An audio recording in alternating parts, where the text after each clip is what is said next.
right, I'm going to put this out into the universe because this blew my mind and was extremely helpful to me.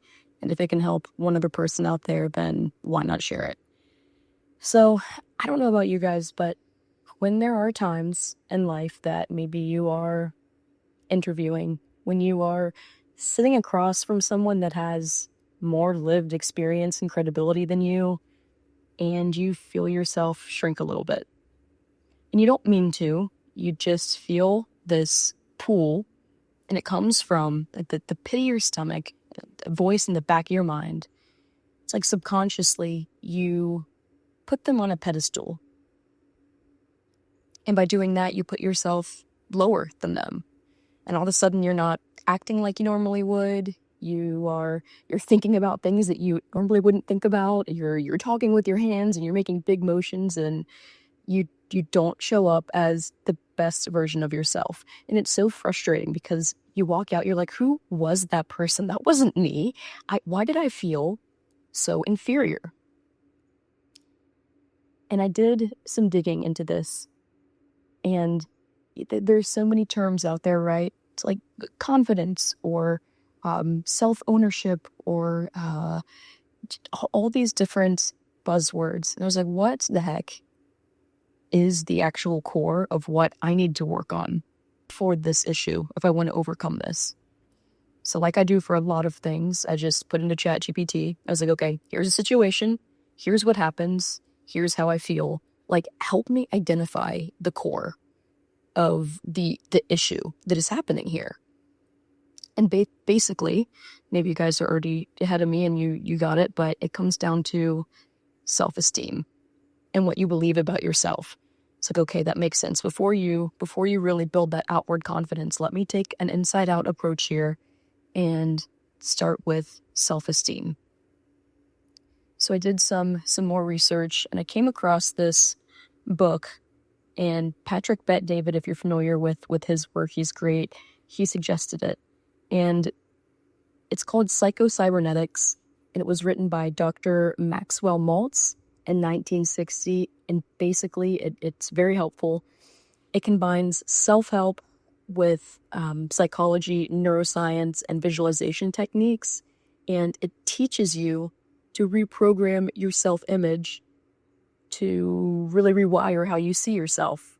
Like, because the core idea is that your self-image sets the boundaries of your success. I'll say that one more time because I love it. Your self-image sets the boundaries of your success.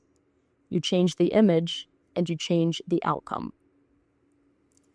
And basically, Maxwell Maltz was a plastic surgeon, and he noticed that changing someone's physical appearance didn't always improve their confidence, not unless their internal image had changed also. And that led him to develop a system for retraining the mind based on how the brain operates, kind of like a goal-seeking mechanism or a servo mechanism, like a guided missile in a way. But the core principles of this book, and I loved it so much, it was a little bit dense for me just because it was written a while ago. There's commentary and an introduction though by Matt Fury, and that personally helped me.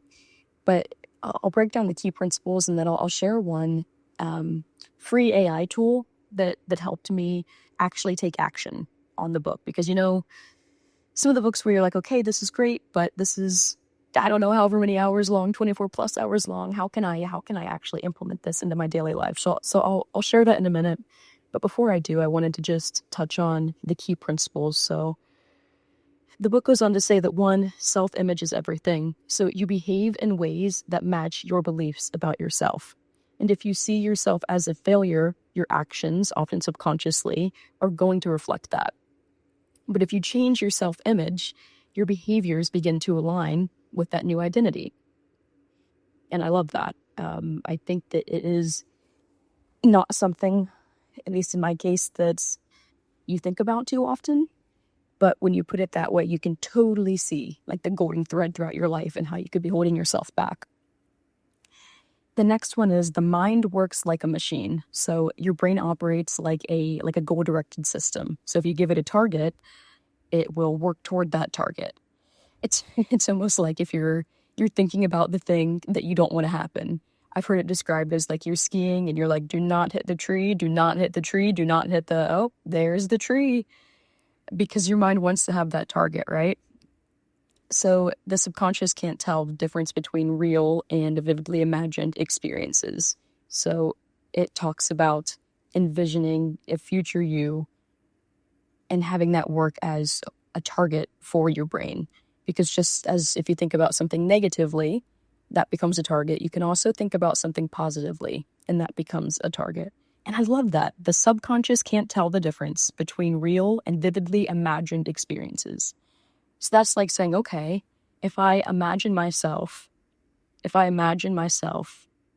in the future, confident, shoulders back, walking into a boardroom or hosting a podcast or writing a book, moving through life just with grace and how I want to be, my brain doesn't know that that's imagined. It doesn't know the difference between real and imagined. So that's amazing.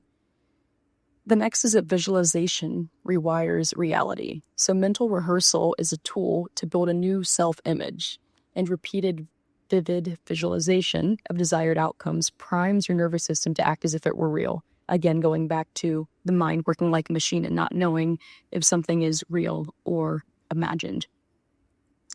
Next is that you can't will self-confidence. So trying harder doesn't work. Relaxing, visualizing, and building a new mental blueprint is what actually is going to help. So you can't just tell yourself, yeah, I'm confident. Like, yep, okay.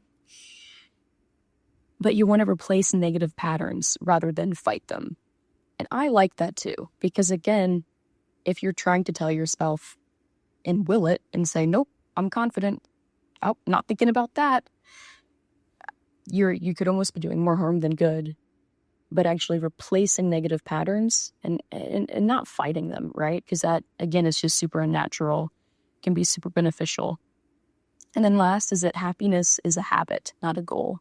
So Maltz believed that most people delay happiness until they reach a goal. It's kind of like, you're like, all right, well, it's Tuesday. I'll just go through the week and I'll be happy Friday. Well, after 5 on Friday, and I'll be happy Saturday, and then I'll be happy till about 5 p.m. on Sunday. But he believed that most people delay happiness until they're reaching a goal. But real confidence and joy come from practicing new mental habits daily. And the AI tool that I created, it really just took me like 15 minutes, honestly. But it helps you with those mental habits. So if I had to break down Psycho-Cybernetics in 3 simple steps, it would be 1, identify. So identify a negative belief or self-image, right? And maybe that's, it just pops into your head. You're like, I'm bad. I'm not good enough. I don't know why, but mine is, I'm bad. What does that even mean? What is that inner critic talking to me? Who is saying that? Why do I have that thought? I don't know. But that's what pops up in my mind when I make mistakes. So 1, identify. 2, visualize. Visualize the version of you that has the opposite belief. Make it detailed and emotional. So you visualize this version of you that doesn't believe that you're bad, that believes that you are worthy and that you're good and that has nothing but grace for yourself. And Maltz actually goes farther and he says, don't just visualize it, but actually feel it. Feel what it would be like to actually believe, yes, I am worthy. I am good. I have grace for myself when I make mistakes. I am an incredible, worthy human being. And the AI tool guides you through that. So identify, visualize, and then lastly is act. So act like that version of you in small ways until the new image takes hold. And I really like this because it's not saying, oh, if I how do you act like a worthy person, right? You don't just flip your whole life in one day. You just take one small action that someone who is worthy would do. So what would a worthy person do? I think they might go for a walk. I think they might take 30 minutes out of their day for self-care and exercise to take care of their body and prioritize a walk because they know that they need it, because they're worthy of exercise and self-care and self-love. So identify, visualize, and act. And then getting into why it matters today, I really like this because to me, this feels like the foundation of modern coaching. Personal growth, visualization. I mean, whether you're in business, whether you are a parent, whatever you're doing, if you don't first build the solid foundation of believing in yourself, not just telling yourself that you believe in yourself, but actually at the core, really having a positive self-image and self-identity, if you don't fix that programming, it's like building a house on a really shaky foundation. And the higher up you go, it's like eventually it's going to shake. It's going to rock a little bit. So that's why I'm choosing to, as I think about areas that I want to improve in my life, and I'm very big on being a lifelong learner and growing, and just the world is full of just endless knowledge and taking advantage of it, right? But I was identifying just like 3 key skills or 3 key areas that I really wanted to hone in on for this year. And number 1 has to be just that self-esteem and self-identity, because I know that no matter what I do, right, it all comes back to that. And I want to start from the inside out. So I like it. I like thinking about you're really changing the blueprint, not just your behavior. So one thing that I did to help myself actually do this day to day, because I don't know, maybe it's from cheerleading, maybe it's from getting concussions. I don't know what it is, but my brain is not the best at remembering things. So I could read all of this and then I start, I'm back at work or in my personal life, and it's here today. It's out the window, right? And I don't want to lose that valuable information. So what I'm doing, I'm just setting a reminder for myself. Every day, I have more energy in the evening, so I'm setting it every evening to use this free tool that I created. And it's nothing complicated, guys. It's a custom GPT if you've used ChatGPT. And what it does is I built it around Maltz's Psycho-Cybernetics framework. And it takes you through those 3 steps that I mentioned earlier of identify, visualize, and act. So you just you start the conversation, and it'll ask you to identify a negative belief that you have. So again, for me, it's I'm bad. And then it'll ask if you want to probe deeper into where did that thought come from, or if you want to move on to visualizing the version of you that has the opposite belief. And that's where I think it's so helpful, and why AI is such a just game changer here.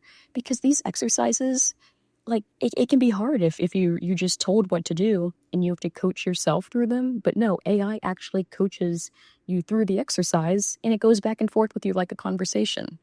So then it helps you visualize the version that has the opposite belief, right? And it like paints this vivid visual picture, and it helps you feel it. And then it'll suggest one very small action that you could do until this new image takes hold. So again, identify, visualize, and act. But if you're like me, you're like, well, I don't know one action I could do. I mean, I skin of my teeth, like I pulled out the walk one, going for a walk and self-care, but I would run out of ideas. But I love using AI as a coach here, guys. It is so helpful. And just give it a try. Like, I know there's a lot of skepticism around AI and replacing people or being robotic and whatever your limiting beliefs are, And I'm not saying that AI is the go-to answer for a lot of things. For a lot of things, it isn't. But I know that if you're listening to this, you are a person who is committed to improving yourself and learning and to being open-minded. So all that I ask is give it a try. And if it sucks, if you're like, that isn't for me, totally fine. You tried something new. That's also self-growth. But what I'm going to do is, this takes 3 minutes. And if this can help me build the foundation for the life that I want and start at the core and change my self-identity and my limiting beliefs about myself, then why not give it a try? And then I'll check in in 30 days and see, is this moving the needle? Do I feel that this is helping me improve? And one last thing that I would say is that, again, while using an AI tool as a coach could sound interesting or just like it might not be that effective, think about this. So ChatGPT, it's trained on a ton of information from the internet, right? So think about all of the self-development, all of the leadership development information. Think about all of the amazing minds that have published literature and blogs and resources over the years. Now think about all of that just condensed into the palm of your hand, like a digital library almost. And that's what ChatGPT is. You can have an actual conversation with such a large knowledge base of information thanks to AI, and it'll retrieve the knowledge that is most helpful and beneficial to you. So that's why it actually works, because some of the coaching tips that you get, you're like, well, that wasn't robotic. That sounded actually helpful, or that actually is more helpful than what I've heard from a lot of humans lately. It's because it's trained on data from really, really incredible minds. So give it a try. I'll put the link in the comments here. And then also, if there's anything that you're wanting to learn about self-development, leadership, AI, their combination, let me know. This is something that I do daily. I'm into it. I geek out on this stuff, and I do it for my profession. So thank you for joining. And I will leave us with a quote from the book. Man maintains his balance, poise, and sense of security only as he is moving forward. Maxwell Maltz. Thank you.